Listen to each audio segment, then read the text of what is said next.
a todos. Voy a contar un poquitito de mí. Yo no soy doctora, ¿verdad? Por aquello, pero estudié emergencias médicas en la universidad y un poco de enfermería. Entonces, este no es mi fuerte, lo que voy a hablar hoy, pero igual si tienen preguntas, con muchísimo gusto. Si tienen dudas, y yo también las tengo, entonces podemos investigar más a fondo. Pero cuando Henry me habló un poco de lo que vamos a hablar hoy, empecé a investigar un poquito en revistas médicas y diferentes cosas y me encontré algo muy interesante. Entonces, cuando me pongan la diapositiva, yo les voy a empezar a compartir un poco. Ya casi.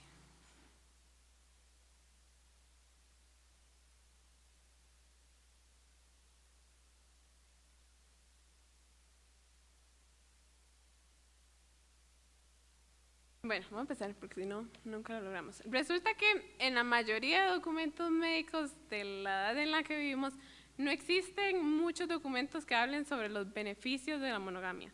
¿Por qué? Porque ahora con todo lo de la liberación sexual, ¿verdad? Que es un tema muy conocido, ya la monogamia no es algo bueno, no es visto como algo correcto, ¿verdad? Entonces, ahora lo que se ve es la no monogamia, ¿verdad? Y tienen de hecho múltiples términos para describir esto, ¿verdad?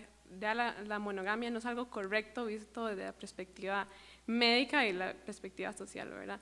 Entonces, me pasan a la siguiente, porfa. Entonces, entre muchos de los documentos y revistas médicas que me encontré, ellos explican un poquito de lo que es esta libertad sexual, ¿verdad? Y les voy a leer ciertas frases que me encontré en varias revistas, si logro leerlo de acá, si no de allá. Dice la primera, la no monogamia consensuada, es un nuevo término, ¿verdad?, que existe, es conocida como CNM, por sus siglas en inglés. Permite que ambas partes de una pareja tengan la libertad de explorar relaciones con otras personas, ¿verdad? Entonces es un nuevo término que existe. Explore todo lo que quiera. Si usted tiene una pareja, buenísimo, pero hable con su pareja porque pueden explorar con más personas, ¿verdad? También tenemos el término de la libertad sexual. Ese no lo puedo leer de ahí porque no veo. Dice, probabilidad de las personas de expresar su potencial sexual.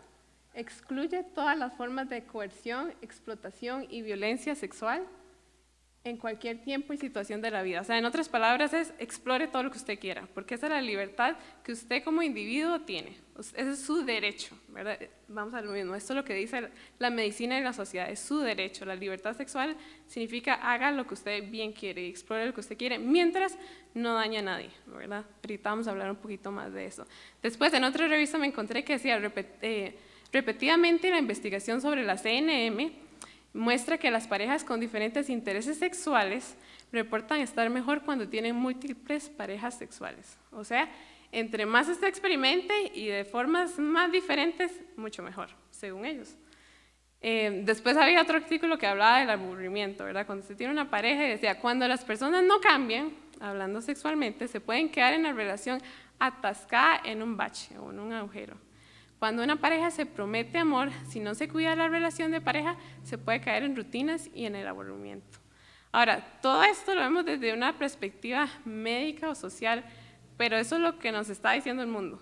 Realmente la Biblia, ¿verdad?, nos dice otra cosa totalmente. Entonces, si me lo puede pasar, por favor. Y eso es lo que vamos a estar hablando un poquito de lo que realmente es la no monogamia, ¿verdad? Los beneficios que nos puede traer la monogamia es apartarnos y quitarnos de todo esto que estamos viendo acá. El tener múltiples parejas sexuales va a traer esos dos grandes rasgos. Número uno, las enfermedades o infecciones de transmisión sexual. Y de eso se derivan un montón de cosas más, ¿verdad? Como los abortos, las enfermedades en recién nacidos y las dificultades en el parto. También lo que es la infertilidad y los embarazos no deseados. Y vamos a estar hablando un poquito más de eso más adelante.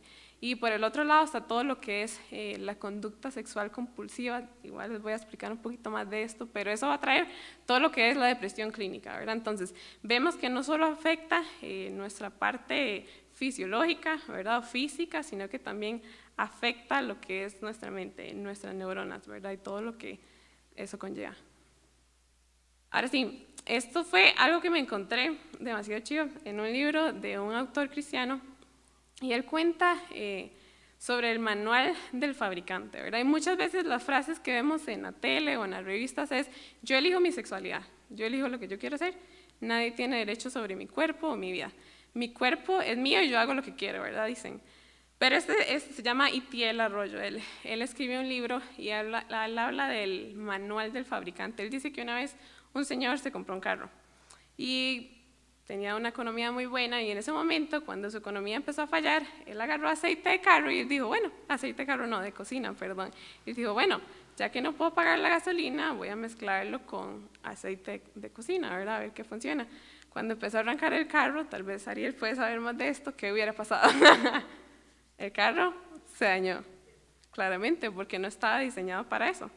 El carro venía con un manual y el señor simplemente lo quiso saltar, no lo leyó, ¿verdad? Cuando él llega a el lugar donde él había comprado el carro, él le dice al señor, no me sirve, no me funciona el carro, ¿verdad? ¿Qué vamos a hacer? Usted me tiene que dar otro carro, me tiene que responder por eso. Y él dice, ¿qué fue lo que pasó? Cuando empieza a investigar un poquito más, se da cuenta que le había puesto aceite de cocina al motor del carro. Resulta que el señor dice, bueno, yo le di hasta un manual de cómo se tenía que usar y solo agarró y no lo vio, simplemente lo dejó botado.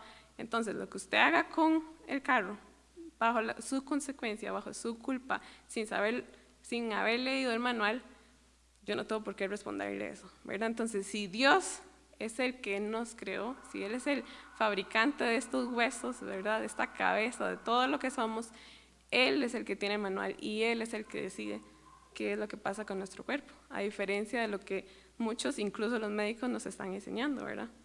Entonces, lo que quiero decir acá es que si Dios lo creó, Dios determina su uso. Siguiente, por favor. Ahora, esas son unas cuantas estadísticas que me encontré, que son bastante interesantes porque hablan de números muy, muy fuertes sobre lo que son las enfermedades o infecciones de transmisión sexual. Cada día más de 1 millón de personas contraen una infección de transmisión sexual. Y ese es un número alarmante, o sea, más de 1 millón de personas cada día. En el 2016, más de 9.888.000 mujeres embarazadas contrajeron la sífilis. Ahora, vamos a estar hablando un poquito más de esto, pero las enfermedades de transmisión sexual pueden ser transmitidas a los bebés por diferentes medios, pero debido a que las mujeres que contrayeron sífilis, la cual dio lugar a más de 200.000 muertes de fetos o recién nacidos, según la Organización Mundial de la Salud. En la mayoría de los casos, las infecciones de transmisión sexual son asintomáticas, o sea que el paciente o la persona no tiene síntomas, no presenta síntomas, simplemente carga, por decirlo así, o lleva lo que es la enfermedad, simplemente no se muestra. O sus síntomas son leves, no siempre permiten diagnosticar la enfermedad. Entonces, si decimos que cada día hay 1 millón de personas con enfermedades de transmisión sexual y muchas de ellas no se expresan, ¿verdad?, físicamente, entonces estamos en un gran riesgo porque no sabemos quién tiene y quién no tiene, ¿verdad? La siguiente, por favor. Esto ya nos acercamos un poco más a lo que es Costa Rica. Este es un documento del MEP, de hecho, que hicieron para estudiantes y diferentes personas que trabajan en instituciones sobre lo que es el SIDA desde el 2002 hasta el 2012. Entonces vemos esta gráfica y empezó desde el 2002 hasta lo que es 2012, ha ido en picada todos los años, hacia arriba, hacia arriba. El único año que no hubo un pico, ¿verdad?, de casos de SIDA fue en el 2009, y ni siquiera ellos mismos saben explicar por qué fue, ¿verdad? Pero sigue subiendo. Lo curioso es que el SIDA, a través de la Organización Mundial de la Salud, fue proclamado urgencia médica a nivel mundial, como una pandemia, por decirlo así. Entonces es muy curioso que aquí también se ha visto propagado todo eso, para que no creamos que es algo que solo está fuera, sino que también es algo que se encuentra en nuestro país y en gran cantidad. La siguiente, por favor.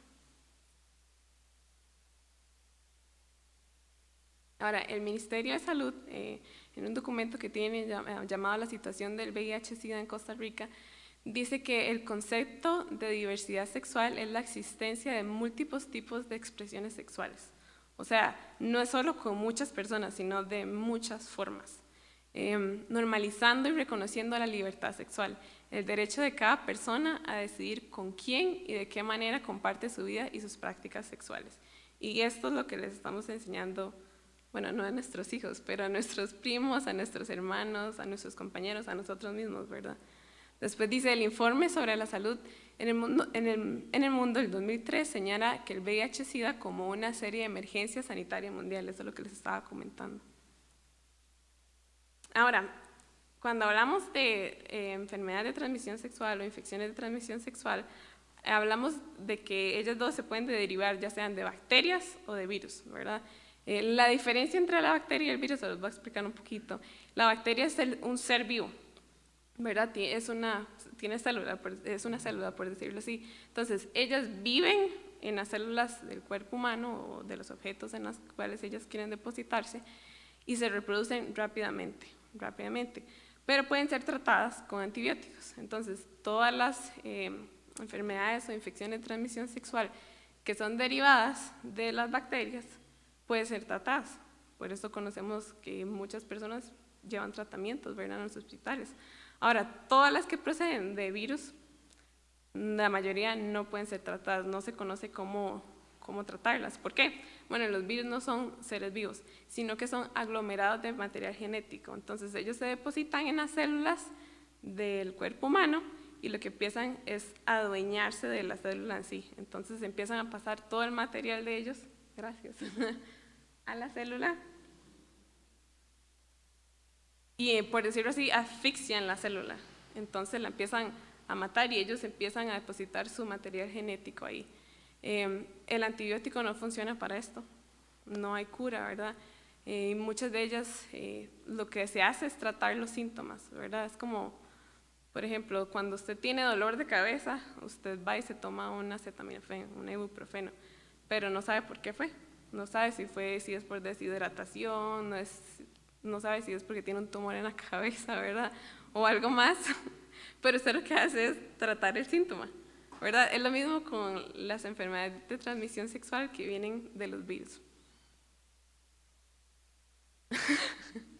Ahora, vamos a hablar un poco de las enfermedades que vienen de las bacterias y los virus. No los voy a aburrir con mucho del tema porque yo sé que es algo muy pesado, pero si quieren saber más, hay mucha información de esto. Solo les voy a dar unas pequeñas pinceladas de cada uno, pero voy a tomar agua primero. Entonces, las que son derivadas de la bacteria son la clamidia. La mayoría de las personas que tienen clamidia o que han tenido no presentan síntomas. Es un dato interesante. Ocasiona también algo que se llama enfermedad pélvica inflamatoria, ¿verdad? Que es cuando, por ejemplo, hablando de la mujer, el útero es inflamado a tal forma en que la mujer queda estéril, ¿verdad? Porque no pierde su funcionamiento normal. Y también eso desencadena lo que son embarazos ectópicos, que son cuando el feto o el óvulo con el espermatozoide no es implantado en el útero de la mujer, sino que es implantado en alguna otra área del cuerpo femenino, como las trompas de falopio. Claramente ninguna otra parte del cuerpo femenino es diseñado para desarrollar un embarazo. Entonces, ¿qué pasa? Muere el cigoto, ¿verdad? Y muere, o la mujer podría quedar con grandes daños en su cuerpo. Después está otra que se llama la gonorrea. Se multiplica muy rápido, ¿verdad? Dado que es una bacteria, es en áreas húmedas y cálidas y tibias del aparato reproductivo, infecta lo que son los ojos, el recto, la sangre, las articulaciones y puede ser mortal. También causa lo que es la enfermedad pélvica inflamatoria. Ahora, todos estos son como efectos que tiene sobre, más que todo la mujer en este caso, ¿verdad? Pero los niños que nacen de estas mujeres pueden ser infectados de exactamente lo mismo. También encontramos la sífilis, que son úlceras, y estas úlceras se llaman los chacros. Son más probables en hombres que mantienen relaciones con hombres y mujeres. O sea, cuando hablamos de la libertad sexual, es cuando usted se expresa sexualmente con quien usted quiera. Entonces, esta enfermedad de la sífilis se da mucho con este tipo de personas, que van con una mujer, que van con un hombre, pero algo más, algo diferente. Y estas úlceras pueden desaparecer del cuerpo de la persona sin haber tenido ningún tratamiento, sin ningún medicamento. La persona puede seguir en su vida, ¿verdad?, sexual, con el que él quiera, y la persona que tiene actos con esta persona que tiene la sífilis nunca se daría cuenta, ¿verdad? Después está la vaginosis bacteriana, que es el cambio del equilibrio de las bacterias, los lactobacilos normales de la vagina. Entonces, esto es más que todo igual en mujeres. La mujer tiene ciertas bacterias en sus órganos genitales que son normales y son necesarias, ¿verdad? Pero con esta enfermedad puede afectar lo que es los lactobacilos, que son las bacterias normales de la mujer. La tricomoniasis, que es una irritación, pero más del 70% no desarrollan síntomas. Entonces, lo que quiero que vean es que muchas de las enfermedades de transmisión sexual no presentan síntomas. Y vamos a lo mismo, es alarmante porque más de 1 millón de personas se infectan de enfermedades de transmisión sexual todos los días. Y en este mundo en el que vivimos, donde las personas hacen lo que les da la gana sexualmente hablando, no sabemos qué puede pasar. Ahora, las que son desarrolladas por un virus, está lo que es el herpes genital, y hay 2 tipos, ¿verdad? La mayoría no presenta síntomas y son ampollas en la boca, ano y los genitales. Lo que es el SIDA, ¿verdad? Que es una de las más conocidas y las más fuertes, lo que hace es destruir las células que protegen nuestro cuerpo, todo lo que es el sistema inmunitario. Ataca el sistema inmunitario y causa muchas infecciones, puede llegar a causar lo que es el cáncer, y hasta el momento no se conoce cura. Hay un dato de una niña que nació con SIDA y empezaron a tratarla, y hasta el momento parece que encontraron la cura, pero no es un caso totalmente cierto ni estudiado a profundidad. También está el virus del papiloma humano, es muy conocido y muchas personas lo tienen. Son verrugas genitales y podría causar varios tipos de cáncer. Y la hepatitis viral, hay 3 tipos y podría ocasionar cirrosis, cáncer y muerte. Entonces vean que todas estas enfermedades no son curables. Habíamos hablado que las bacterianas sí pueden ser tratadas con antibióticos, pero estas no. Entonces, un beneficio que tenemos nosotros al practicar la monogamia cuando nos casemos es que no tendremos que lidiar con nada de esto, ¿verdad? No tenemos que vivir en un miedo de, ¿será que esta persona sí? ¿Será que esta persona no? Hay un dato que dice que más del 70% de las personas que son activas sexualmente van a contraer una infección de transmisión sexual o una enfermedad de transmisión sexual. Más del 70% de las personas que son activas, ¿verdad? Sexualmente. Ahora, con los partos y los niños, esto es muy interesante. Les contaba que las mamás que tienen enfermedades de transmisión sexual y no saben, pueden transmitirle todo esto a los bebés, ¿verdad? Si la madre tiene enfermedad de transmisión sexual, es posible que el feto o el niño se contagie al pasar por el canal del parto. La gonorrea, la clamidia pueden causar ceguera en los bebés, infecciones de la sangre y articulaciones en los bebés. Las personas con VIH, sífilis y otras pueden infectar al feto antes de nacer. El VIH se puede transmitir al bebé antes, durante y después del parto, aún en el periodo de lactancia. Las enfermedades de transmisión sexual pueden causar aborto, como les estaba explicando, ¿verdad? Por la enfermedad inflamatoria pélvica. Embarazos ectópicos, que era lo que les había explicado, cuando como el útero está dañado, por decirlo así, el cigoto no puede implantarse en lo que es el útero y se empieza a implantar en otros lados, que no es normal, y el cuerpo no lo puede sostener. Puede causar un trabajo de parto prematuro, defectos en el nacimiento, de muertes en el nacimiento. Ahora, para hablar un poquito de la infertilidad, es otra cosa, es un no beneficio de los que practican la no monogamia, ¿verdad? Es que la mujer que tiene clamidia y gonorrea, si no son tratados, pueden tener enfermedad pélvica inflamatoria, que ya hablamos mucho de eso, y hay más de 24,000 casos por año, y pueden tener embarazo ectópico e infertilidad. Y el hombre, ¿verdad?, que tiene estas 2 enfermedades, clamidia y gonorrea, si no son tratadas, pueden causar infertilidad y epidemitis, que eso es cuando sus órganos genitales, la piel que lo recubre, puede ser inflamada y duele mucho. Ahora, si nos vamos a la parte de salud mental, esto es muy interesante porque tiene que ver mucho con lo que es las neuronas y todo esto. Hay algo que se llama la conducta sexual compulsiva, y les voy a leer un poquito de lo que es. Es una preocupación excesiva por fantasías o impulsos o conductas sexuales difíciles de controlar que afecta de manera negativa. O sea, es la persona que, como vemos ahí, que ha consumido pornografía, que tiene múltiples parejas sexuales, que tiene sueños, ¿verdad?, que no son correctos, que consume todo esto, ¿verdad?, que el mundo nos está diciendo que es libre sexual y que se comunica con quien quiera y hace lo que quiere, ¿verdad?, y tiene control de su cuerpo, llega a tener esta conducta. No todo el mundo, ¿verdad?, pero muchos, y la mayoría son hombres, llegan a tener esto, que desencadena o puede desencadenar depresión clínica. Ahora, ¿qué pasa con esto? Es igual que las drogas. En el cerebro hay lo que se llaman las vías centrales, que son los cambios, bueno, son las vías centrales y en ellas ocurren cambios o circuitos neuronales, especialmente en lo que es el centro de refuerzo del cerebro. Entonces, para explicarlo de una forma más fácil, el cerebro trabaja de una forma en que es como una línea del tren.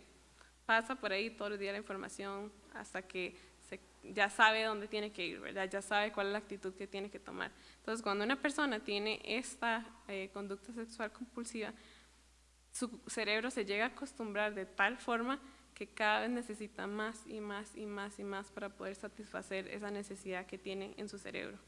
Y no la va a llegar a satisfacer claramente en ningún momento, porque sabemos que solo Cristo puede satisfacer nuestro corazón y nuestra mente. Al tal punto que llega a lo que es la depresión clínica, ¿verdad?, que es ya cuando la persona está diagnosticada médicamente con depresión y ya es muy difícil tratarlo, ¿verdad? Ya tiene que utilizar otro tipo de medicamentos y otro tipo de cosas. Bueno, me la quitaron antes. Dice, la conducta sexual compulsiva a veces recibe el nombre de hipersexualidad, trastorno de hipersexualidad o adicción sexual. Es una preocupación excesiva por fantasías, impulsos o conductas sexuales que es difícil de controlar, provoca angustia y afecta de manera negativa la salud, el trabajo, las relaciones y otros aspectos de la vida. Entonces, todo lo que vemos, no sé si conocen Ted Bundy, creo que se llamaba. Es un hombre que murió electrocutado porque había violado a muchas mujeres.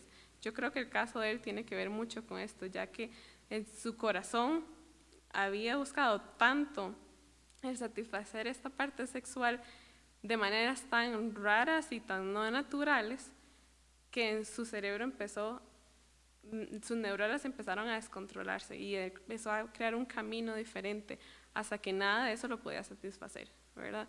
Y llegó a atacar a muchas mujeres y llegó a ser, tuvo la pena de muerte por todo lo que había hecho. Y él ni siquiera se podía controlar a lo que él decía, ¿verdad? Siguiente, por favor. Ahora, como conclusión, con todo esto, los beneficios de la monogamia es que nosotros no tenemos que pasar por nada de eso si realmente decidimos ser fiel en nuestro corazón con la pareja que Dios nos va a dar. Ni siquiera aún como jóvenes, ¿verdad? Hay muchos casos que han pasado de personas jóvenes, ¿verdad?, que tienen relaciones porque tal vez no viven en un lugar donde tal vez hay mucha pobreza, donde tal vez no han sido informados y su corazón está contaminado, ¿verdad? Viene todo lo que son los embarazos no planeados, la pobreza y todo esto, pero nosotros tenemos la dicha de conocer a Dios y saber que Él nos ha dado un manual de cómo cuidar nuestro cuerpo. Y es como este pantalón.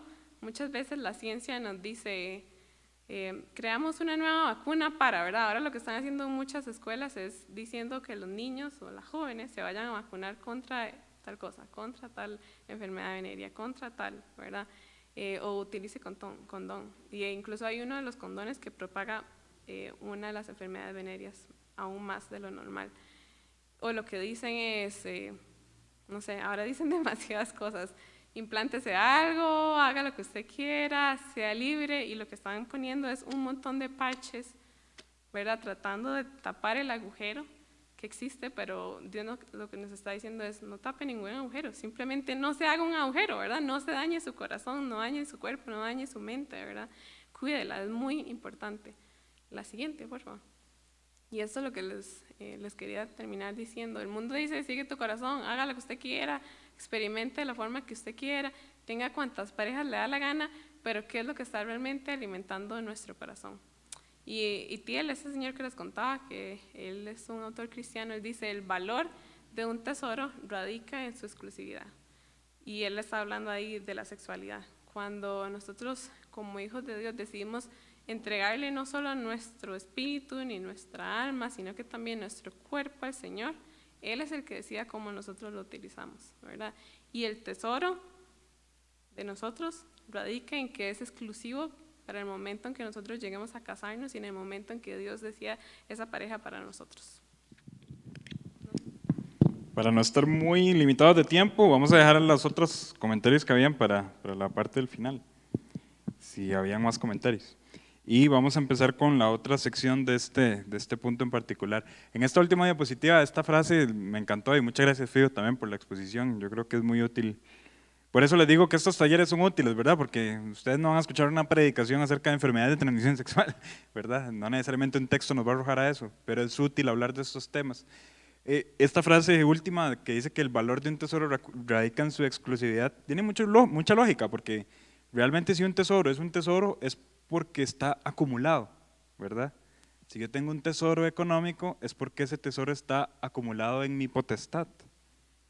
Pero si yo tengo un tesoro y lo reparto en un montón de personas, cada monedita de mi cofre es repartida, eso ya deja de ser un tesoro.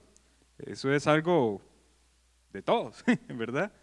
Bueno, en términos de sexualidad, interpretemos también nuestra sexualidad como un tesoro y que siga siendo de nuestra propiedad siempre y esas monedas estén con nosotros.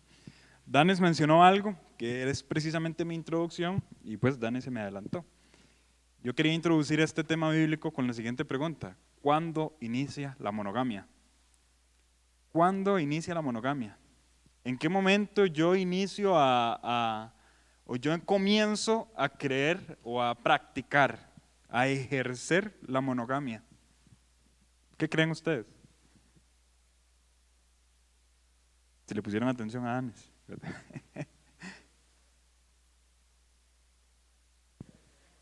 Antes del matrimonio. Porque está esta noción de que, yo empiezo a ejercer la monogamia cuando me caso. Bueno, eso tiene repercusiones, porque ciertamente usted puede ser un monógamo con anillo, pero haber sido un polígamo antes del anillo. Y usted no se va a librar de estas repercusiones por ello. Vamos a ver, el anillo no es una protección. Ciertamente yo soy fiel a mi esposa cuando estoy casado, pero soy fiel a mi esposa si Dios me la llega a dar, o a mi esposo, o si en el caso de las mujeres, si Dios me la llega a dar, cuando no estoy casado también. El hecho de guardarme para esa persona y para la futura relación con esa persona. Bueno, vamos a hablar de la monogamia en esta segunda parte en términos bíblicos y qué beneficios o qué bendiciones hay detrás de la monogamia a la luz de la Escritura. La palabra monogamia, bueno, que la hemos mencionado mucho el día de hoy, es una palabra compuesta, es una palabra griega, ¿verdad? Que viene de raíz griega. Mono significa uno y gamo, ¿verdad? O gamos, que significa unión, ¿verdad? Es una unión exclusiva, una unión de uno con uno. Y ciertamente el principal argumento que yo quiero mencionar el día de hoy, porque hay otros dos que también voy a estar citando, pero el principal argumento que yo quiero mencionar el día de hoy es el argumento del origen, porque Dios creó al ser humano en una relación monogámica. Dios creó al ser humano en una relación monogámica. El origen de las relaciones humanas, de las relaciones sexuales humanas, es monogámica. ¿Cuál fue la primer pareja sobre la tierra? Adán y Eva, ¿verdad? Que es algo muy claro. Bueno, si usted consume filosofía abstracta, muy probablemente haya escuchado otros nombres, ¿verdad? Pero Adán y Eva son los primeros seres o la primera pareja sobre la tierra. Ciertamente a ellos se les dio un mandamiento específico y este mandamiento ellos debían ejercerlo. Le voy a pedir que me acompañen por favor a Génesis capítulo 3. Génesis capítulo 3.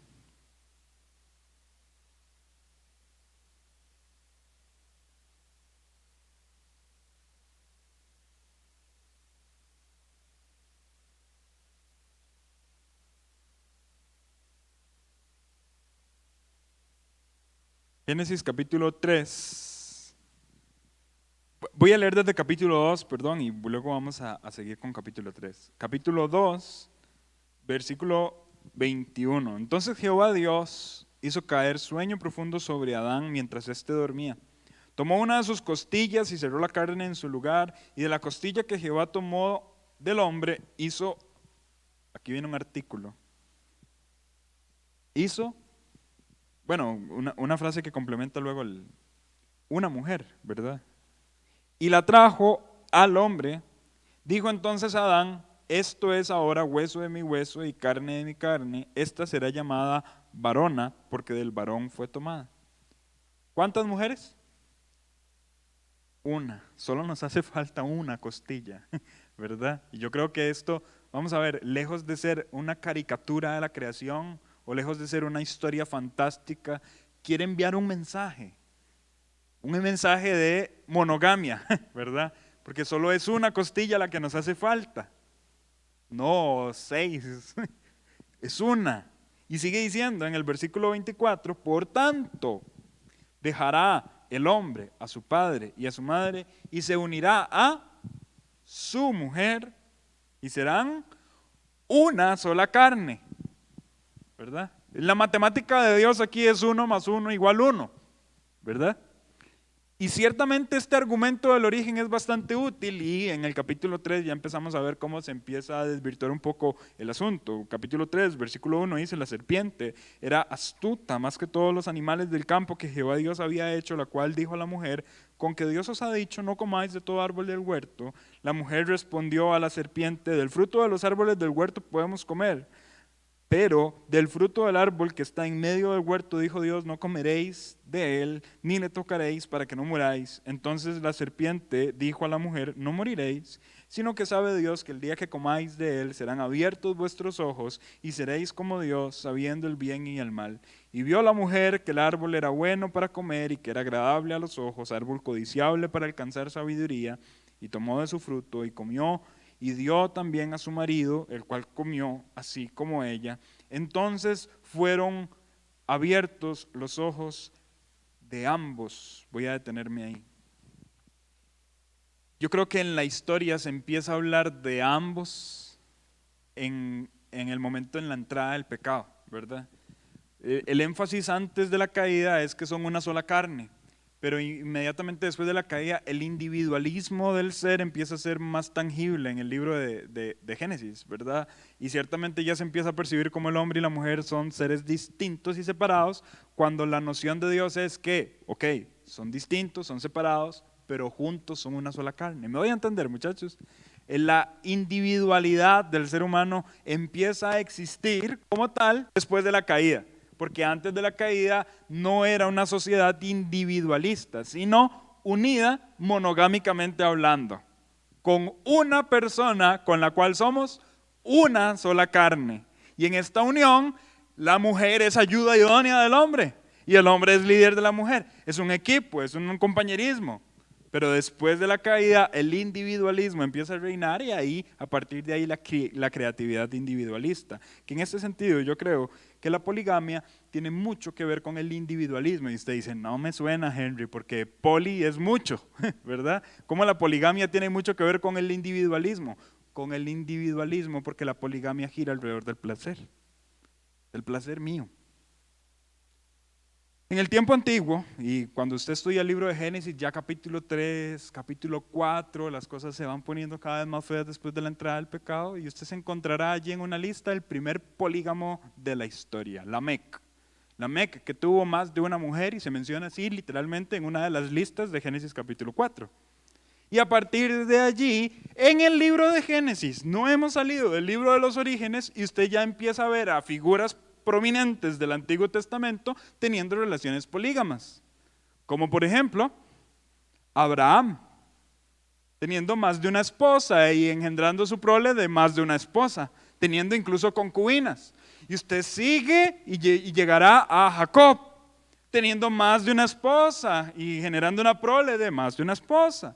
Y usted sigue avanzando y se dará cuenta que en el Antiguo Testamento muchas de las parejas prominentes, incluso patriarcas de la fe, tenían relaciones polígamas.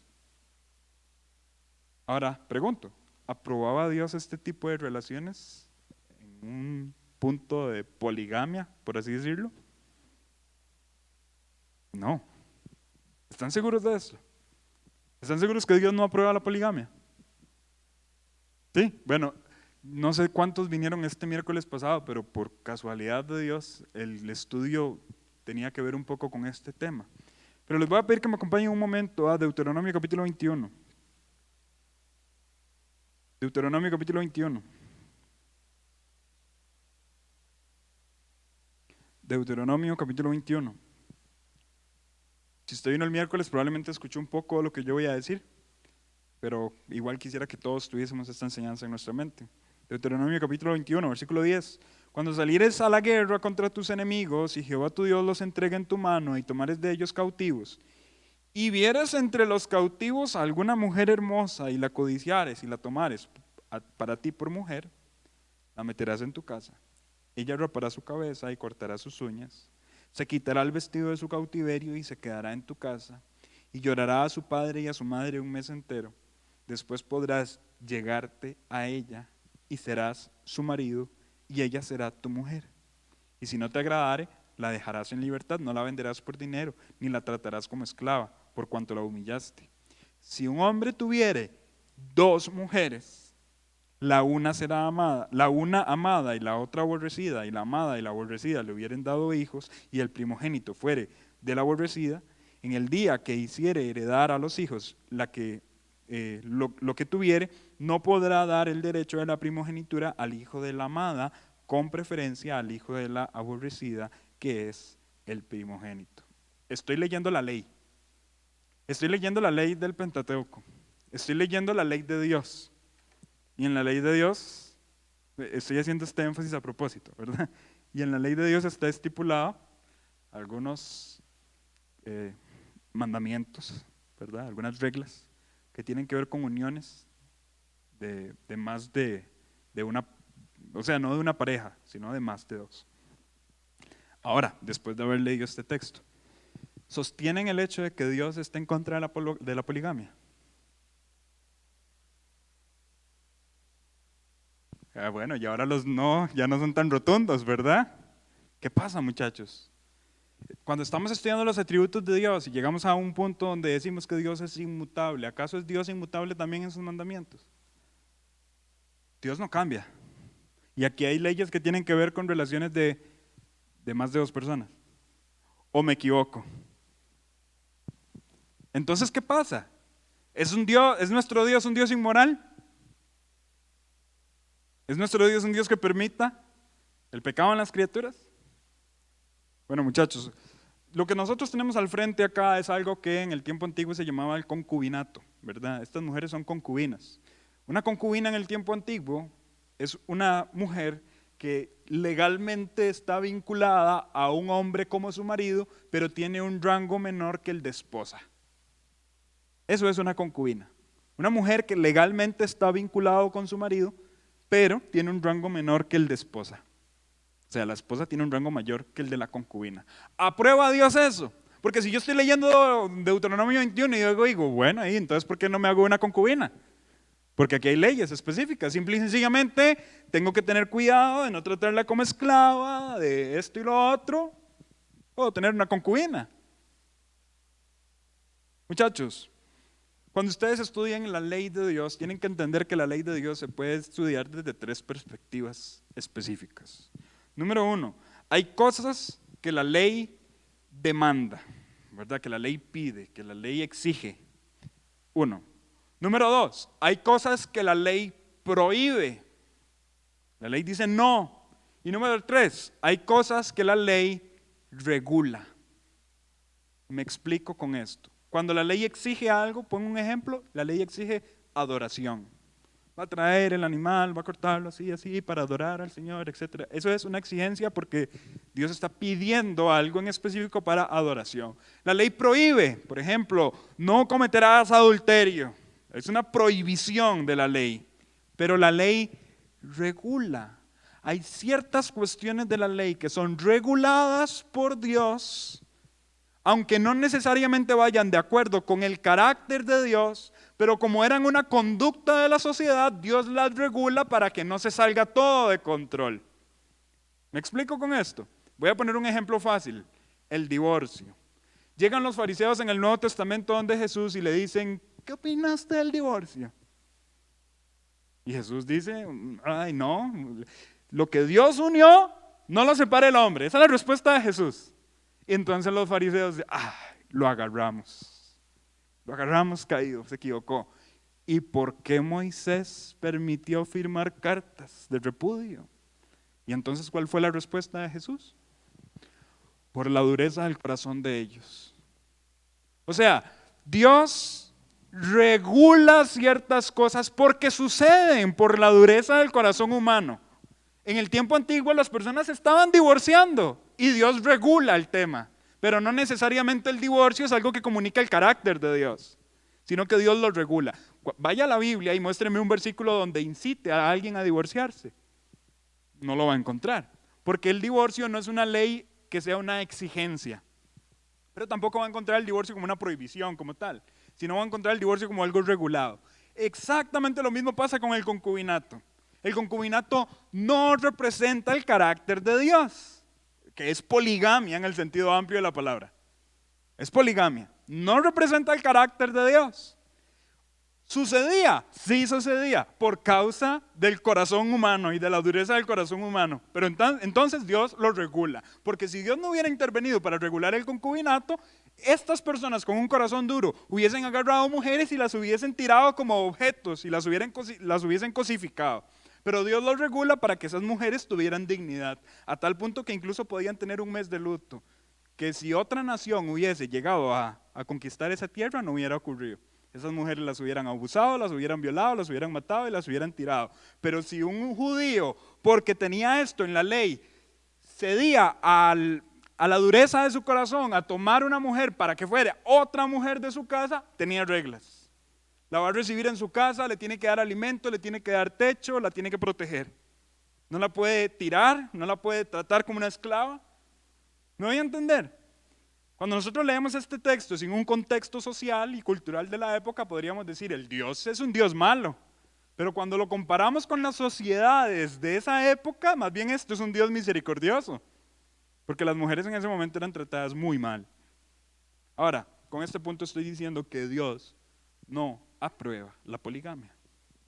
El plan específico y directo de Dios es la monogamia. Y el argumento del origen no necesariamente es contrarrestado porque hayan personas que hayan tenido más de una esposa en el Antiguo Testamento, sino que esas personas que tuvieron más de una esposa en el Antiguo Testamento estaban actuando en la dureza de sus propios corazones. ¿Ustedes sabían cuál es una de las razones principales por las cuales las personas o los hombres tenían concubina en el tiempo antiguo? Por los hijos. Los hijos eran la marca de la prosperidad en el tiempo antiguo. Así como hoy en día tener carro y casa propia es aquello que le define a usted como alguien próspero, ¿verdad? Socialmente es así. ¿Quién es alguien próspero? El que tiene una casa bonita, el que tiene carro, el que tiene... Bueno, en el tiempo antiguo no era la casa bonita necesariamente, aunque sí, pero más, lo que definía la prosperidad de alguien era la cantidad de hijos. Ese era el factor cultural. Entonces los hombres se hacían de concubinas, ¿para qué? Para tener más hijos y ser más prósperos. Nosotros vemos el ejemplo en Abraham, ¿verdad? Cómo él tenía una concubina y se practica en Abraham algo que era una costumbre en la época. No puede tener hijos con su esposa, entonces su esposa le dice, ¿y por qué no agarra a la concubina? Y tiene, bueno, le agradó la idea a Abraham, bendito Abraham, ¿verdad? Traviesito el hombre, ¿verdad? Entonces acepta la concubina y tiene un hijo con la concubina. ¿Agradaba esto a Dios? No, lo vemos explícitamente en el hecho de que el hijo de la promesa fue hijo de su esposa y no de su concubina. ¿Me doy a entender, muchachos? Desde el origen del matrimonio, desde el origen de las uniones, hombres y mujeres, el plan de Dios ha sido la monogamia. Ahora, voy aquí a avanzar un poco en el tema.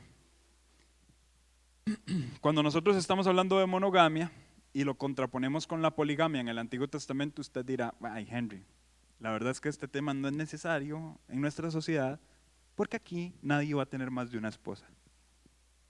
nadie va a tener más de una esposa. Si yo me caso, me voy a casar con una esposa. De hecho, es ilegal tener más de una esposa. Entonces, Henry, ¿para qué estamos perdiendo el tiempo de hablar de poligamia en la SOSI? Todos vamos a estar en una relación monogámica si nos casamos.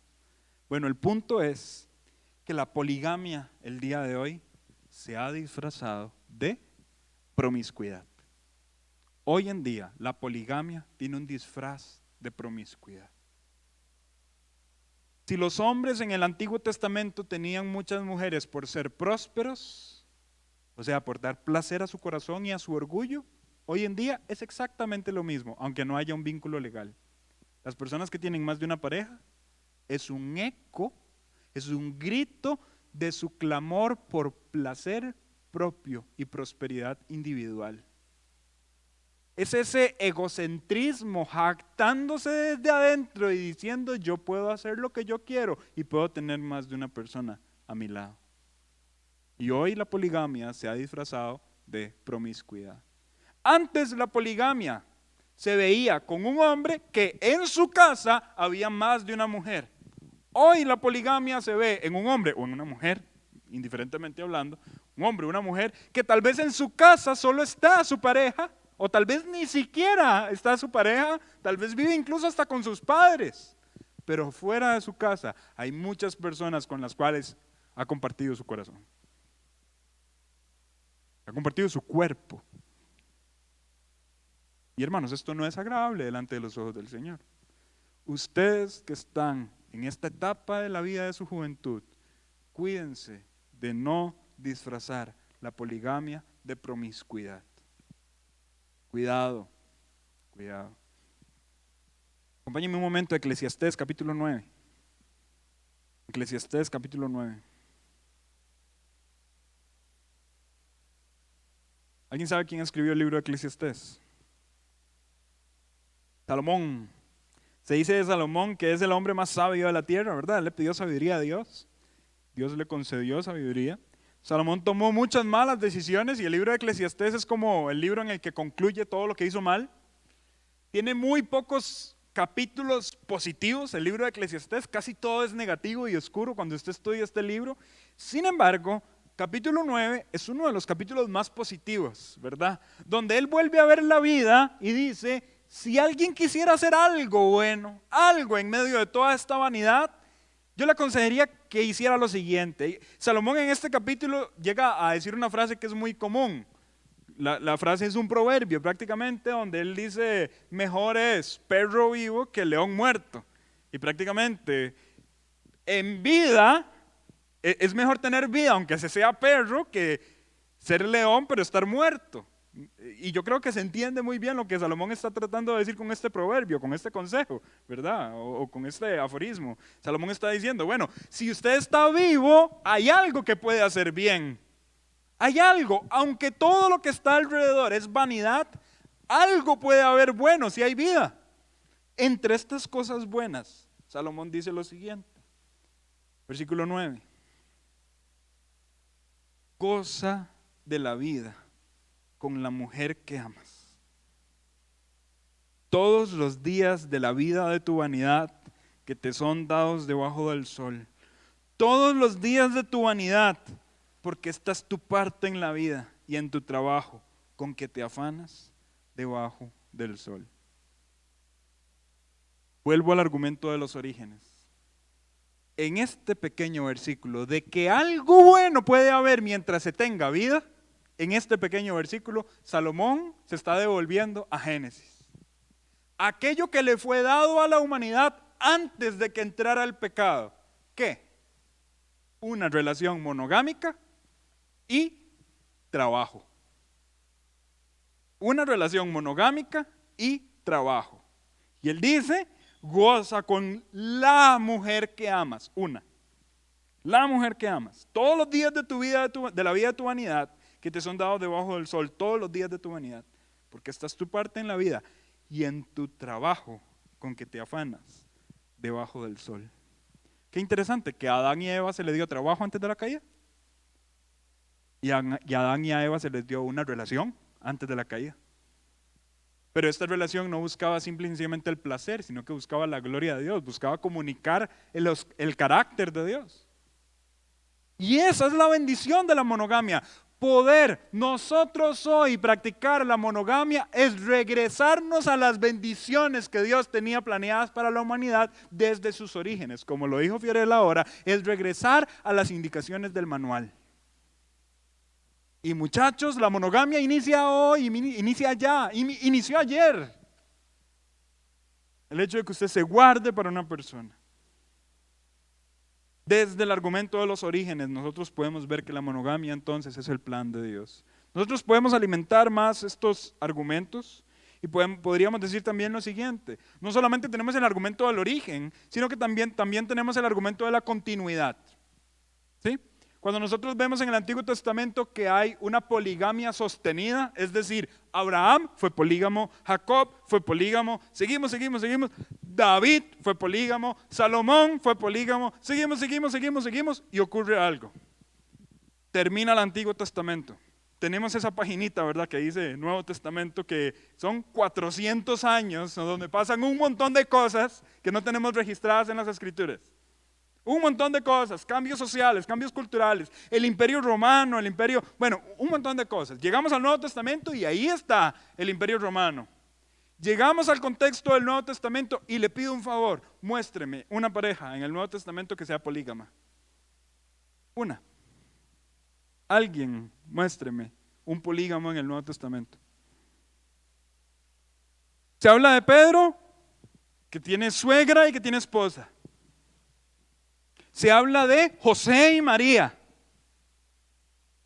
Y así podemos seguir con la lista de relaciones matrimoniales que son mencionadas en el Nuevo Testamento. Aquila y Priscila.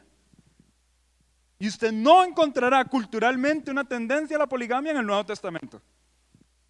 ¿Qué pasó? ¿Qué pasó? Bueno, pasaron muchas cosas. Número uno, el cambio social y económico de la época ya no hacía necesario que las mujeres fueran mantenidas solamente por medio de un hombre que les diera techo y abrigo, sino que la mujer tenía una capacidad de velar un poquito más por sí misma. Aunque todavía tenía unas restricciones en su libertad, podía en cierta forma velar un poquito más por sí misma.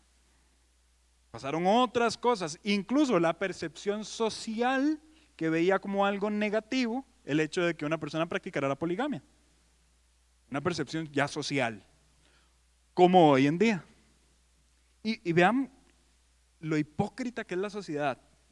Porque si usted sale, qué sé yo, en Telenoticias el día de mañana diciendo, voy a mencionar un nombre, qué sé yo, mejor nadie que esté aquí, ¿verdad? Para que no hagan, ustedes son muy malos con el bullying. Un Fernando, dice, Fernando, joven del Templo Bautista de Tibás, decide casarse con más de una mujer. Y sale ahí en primera plana. Y sale ahí con una aquí en un brazo y con la otra en el otro brazo. Y ahí le hacen la entrevista en su casa, todos sentados en el sillón grande. Así, somos un matrimonio feliz, un matrimonio de 3, estamos aquí bien contentos. Yo le aseguro que nos metemos a los comentarios de la red social donde está colgada esa imagen y ya empiezan, qué barbaridad, cómo está la sociedad, cómo es que esto se permite, cómo es que tajatá, todos comentarios negativos. No faltará aquel que crea en el poliamor y todo esto, que lo apruebe y que inundado en el progresismo y etcétera. Pero una persona sensata, digamos, va a decir qué barbaridad, esto está mal, tajatá. Pero qué raro. Si el anillo lo tuviera solo una de esas mujeres y la otra fuera infiel, en algunos contextos de la sociedad, eso es aplaudido. Las telenovelas siempre le aplauden a la persona que encuentra a su pareja aún estando casada. ¿Verdad? Donde la infidelidad es aplaudida, donde se le aplaude a aquella persona porque, encontró el verdadero amor y con la que se había casado, no, realmente se había equivocado. Hermano, si pareciera mentira que yo tenga que estar hablando de novelas, pues, ay, Henry, ya nadie ve eso. Bueno, digamos, ¿verdad? Tengo mis dilemas allá con los coreanos que están de moda. No, ya no voy a mandar duro. Al menos los coreanos, yo no sé si son tan polígamos. Pero bueno, muchachos, sí o no que estos asuntos se están metiendo fuerte en la sociedad donde la poligamia disfrazada de promiscuidad es muy aceptada. Y eso es triste. Es muy triste. Porque no estamos regresando a los orígenes de la intención real de Dios para con el matrimonio. Aunque el contexto nuestro, el contexto cultural, quizás se parezca un poco al del Nuevo Testamento en el sentido en que es escandaloso tener más de una esposa, internamente seguimos comportándonos como aquellas personas del tiempo antiguo, aunque nos desligamos de la responsabilidad de mantener económicamente a la otra persona con la que sostengo una relación sexual. Esa es la sociedad de hoy. En el Antiguo Testamento esas personas al menos mantenían con comida y con dinero a la persona que estaban sosteniendo una relación que no era, que era otra esposa o que era otra persona más. En el tiempo de hoy es una relación libre. Muchas personas se acuestan y ni siquiera se saben el nombre del otro. Y eso pasa. Y es normal para la sociedad de hoy que no sea normal en su mente ni en su percepción de fidelidad. ¿Saben? Y con esto ya voy terminando. ¿Cuál es una de las razones más importantes por la cual esto está pasando? Porque se están satisfaciendo los deseos de la carne. Se están satisfaciendo los deseos de la carne. Pero el matrimonio es algo mucho más que algo carnal. Es mucho más que eso. ¿Alguien ha leído el libro de Cantares?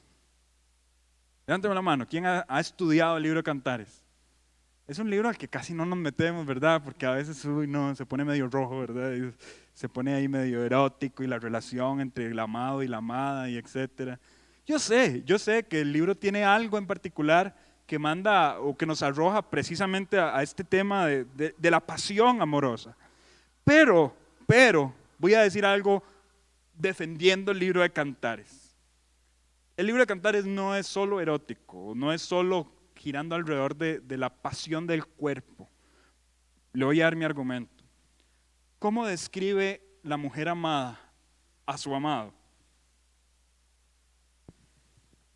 El que ama mi alma, amado de mi alma. Muchachos, yo no sé si me están captando lo que estoy tratando de decir, pero el amor que se registra en Cantares es una unión mucho más que algo corporal. Amaba el alma. El alma. Y ese es el amor que la sociedad de hoy no persigue. La sociedad de hoy quiere amar el cuerpo, pero no el alma. Si usted está luchando con esto, tenga cuidado. Aquellos cuerpos que físicamente son más atractivos para amar, generalmente son los que tienen las almas más podridas. Muchos de ustedes pueden ser tentados a amar a un cuerpo por la imagen que ese cuerpo tenga. Pero piensa en su alma. Si usted podría decir las palabras de la mujer de Cantares a esa otra persona: amado o amada de mi alma, amo tu alma. ¿Podría decir eso? Muchos cuerpos del día de hoy no embellecen su alma, embellecen su cuerpo, pero no su alma. Cuidado. Entonces, mi principal argumento para defender que bíblicamente Dios se agrada en la monogamia es el argumento del origen. Del argumento del origen se desprende el argumento de la continuidad y el argumento social. Del argumento de la continuidad podemos decir que la poligamia no fue algo sostenido, y el argumento social podemos decir que no es algo necesario. No es necesario que una mujer sea mantenida por un hombre que tiene más de una esposa, porque hoy en día incluso la mujer puede velar por sí misma, puede conseguir trabajo, puede vivir en el techo de sus padres, etcétera, etcétera. Pero en el tiempo antiguo eso no sucedía. En el tiempo antiguo una mujer estaba obligada a irse y prácticamente no tenía libertad, y eso la obligaba a ser esposa de alguien que ya tuviera más de una esposa. Muchachos, con todo esto que acabamos de decir, una perspectiva médica, una perspectiva bíblica, mi reto para ustedes el día de hoy es que se alejen de la poligamia, porque la monogamia da mayores beneficios. Para su cuerpo, para su salud mental, para su salud emocional, etcétera, etcétera, pero principalmente para su vida espiritual. Usted está más cerca de glorificar a Dios entre más cerca esté del plan original de Dios para el matrimonio. Y estamos cerca de su plan original cuando decidimos tener una relación con una sola persona. Y eso inicia desde ya, incluso antes de tener un anillo. Yo le soy fiel a mi esposa porque yo ya me casé con ella, y cierto, yo ya firmé un contrato matrimonial donde, si usted no lo sabía, serle infiel a mi esposa es delito. Y la consecuencia de mi delito sería un divorcio justificado, porque el divorcio no es un derecho, no, el divorcio es una respuesta a un delito cometido. ¿Lo sabían? Porque hoy en día el divorcio se vende como un derecho. No, el divorcio no es un derecho. El divorcio es la sentencia a un delito cometido, delito que se llama adulterio. Muchachos, es cierto, yo le soy infiel a mi esposa porque yo firmé. Usted quizá, soltero, no ha firmado. Y dice, bueno, como yo no he firmado, entonces puedo hacer lo que yo quiera. No. Primeramente, Dios puso su imagen en usted. Y su cuerpo es de Dios. El cuerpo no es para la fornicación, como lo leyó Daniel. Por otro lado, si el plan de Dios es que usted se case, esa persona probablemente ya existe. A menos que alguien aquí con 11 años se vaya a casar luego con alguien 11 años menor, ¿verdad? Pero es otro tema. Pero si usted está aquí, probablemente aquella persona, si el plan de Dios es que usted se case, probablemente esa persona ya existe. Por tanto, usted le está siendo fiel a alguien real. Y todavía más, usted le está siendo fiel a Dios y a su palabra. Porque la palabra de Dios está en contra de las relaciones promiscuas y polígamas. El reto es, sea fiel. Sea fiel. Cuando usted está pensando mal de una mujer, en su intimidad, y usted dice, no, todavía no, esto no es infidelidad, estoy en la privacidad de mi vida, es infidelidad. Sea fiel. Cuando usted está hablando con más de una mujer o una mujer está hablando con más de un hombre, eso es fidelidad. Y lastimosamente, si el hablar fuera un cortejeo sano, yo diría, bueno, está bien. Pero es que hoy en día, esas personas que marcan, no es sano. Personas incluso pidiendo fotos de sus cuerpos desnudos. Eso no es sano. Teniendo conversaciones que se pasan de tono. Eso no es sano. Hablando de los deseos que tendrían cuando se casen. Eso no es sano. Muchachos, y ustedes pueden ser tentados a todo esto. Tómese en serio el tema de la monogamia. Enamórese más del alma de la persona que de su cuerpo. Eso va a traer mayores beneficios para su vida. Y no le aseguro, no se lo aseguro, pero es más probable que usted encuentre un alma en la cual enamorarse aquí en la iglesia que afuera. No se lo aseguro, puede ser que aquí en la iglesia usted se enamore de un alma, ¿podría? Puede ser. Pero es más seguro que usted encuentre aquí un alma de quien enamorarse, que juntos glorifiquen a Dios. Pues ese sería el mensaje del taller del día de hoy, ¿verdad?